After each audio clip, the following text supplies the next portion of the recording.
Mes camarades, je vais vous dire une chose, vous le croyez si vous voulez. Si vous voulez. Il y en a un qui me casse les pieds au pied de la tribune à vouloir faire une interview pendant que je parle. Qu'est-ce que vous en pensez?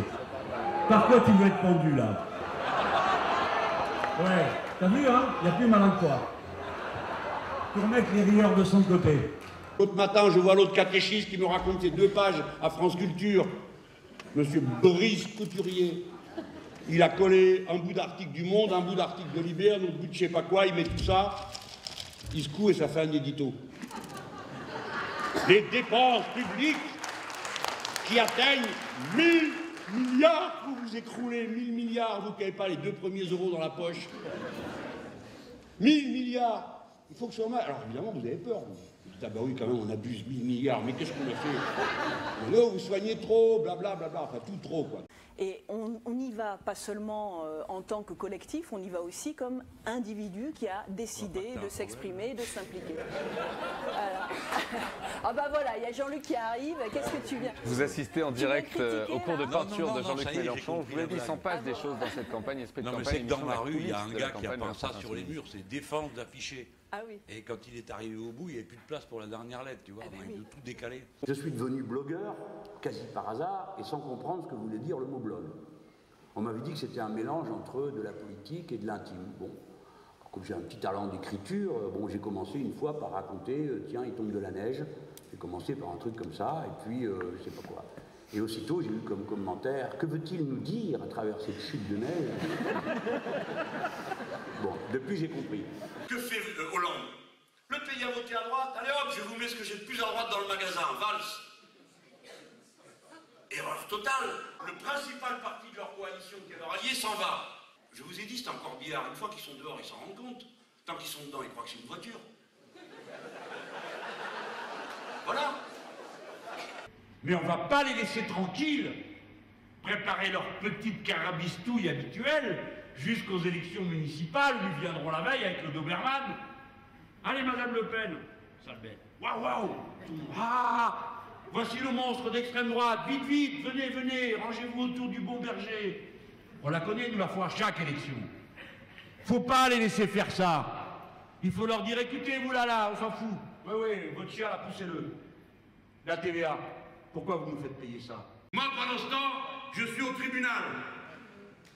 Parce qu'un jour, dans une manifestation pour la lutte pour les droits des femmes, quelqu'un surgit, enfin ils étaient une masse là, malgracieux et violent comme d'habitude, ils me collent tous un micro sur la figure, j'étais au courant de rien, pour être honnête, il y a longtemps que j'ai plus la presse, à part l'humain et les échos.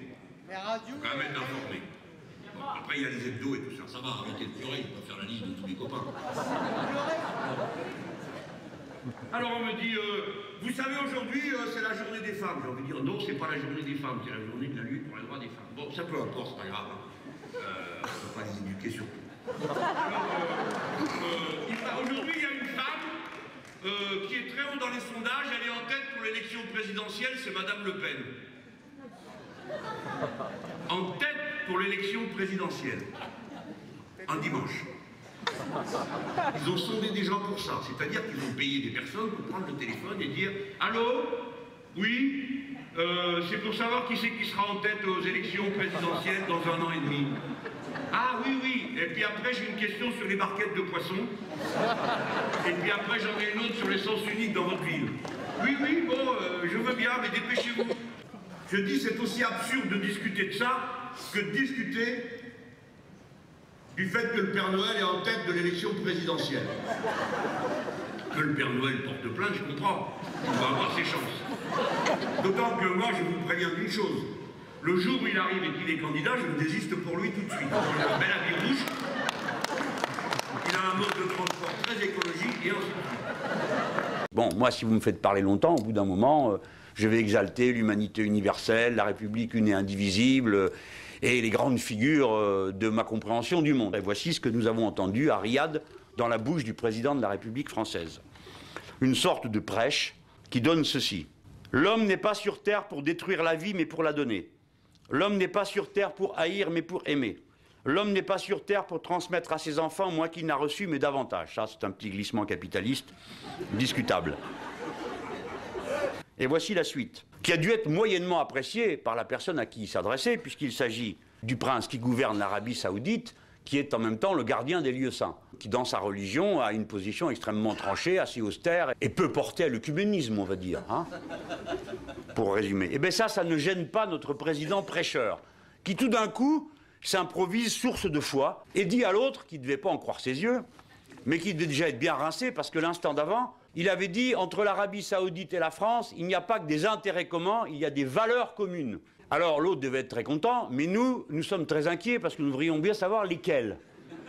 Compte tenu de ce qu'est la conception de la démocratie en Arabie Saoudite, de la place particulière que les femmes y occupent et du statut qui est reconnu aux étrangers qui y travaillent et qui sont d'ailleurs les seuls à travailler. Et qui pourrait contester que c'est bien le même Dieu auquel s'adressent leurs prières? Ah ben justement, qui pourrait le contester? Il faudrait qu'il se renseigne sur ce qu'ont été les violences religieuses depuis plusieurs siècles. Il y a plein de gens qui contestent ça, et ils règlent leur contestation à coups de bûcher ou de mitraillette. Et là, pouf, il part, Dieu transcendant qui est dans la pensée, dans le cœur de chaque homme, Dieu qui n'a servi pas l'homme mais qui le libère. Je vous rappelle, c'est le président de la République française qui parle. Et c'est avant le banquet, hein.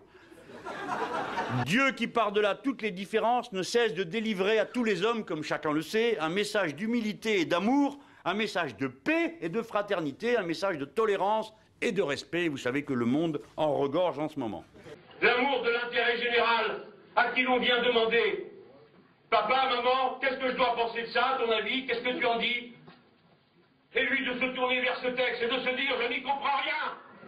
Alors c'est une humiliation, parce que l'ignorance a toujours été une humiliation. Et c'est pour ça qu'on a inventé l'instruction publique.